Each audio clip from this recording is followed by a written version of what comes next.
আয় ছেলেরা আয় মেয়েরা ব্ল্যাকবোর্ডের কাছে আলিফ বাতা শিক্ষার একটি সুন্দর নিয়ম আছে। উপর থেকে চক ধরে নিচে দিলাম টান, কেমন সুন্দর আলিফ হইল দেখরে ভাগ্যবান। ডান দিক হতে চক ধরে বাম দিকেতে যা, নিচে একটা নক্তা দিলে হয়ে যায় রে বা। উপরে দুইটা নক্তা দিলে কেমন সুন্দর তা, আর ওই একটা নক্তা দিলে আজব রঙের সা। বাম দিক হতে চক ধরে ডান দিকেতে যা, তারপরেতে বাঁকা করে নিচের দিকে আ। নক্তা দিলে জিম হবে বিনা নক্তায় হা, উপরে একটা নক্তা দিলে তার নাম খা।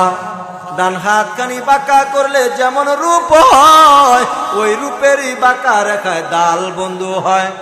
জাল বানাইতে মনে চায় চক হাতে নাও, শুধুমাত্র নক্তা একটি উপরে বসায় দাও।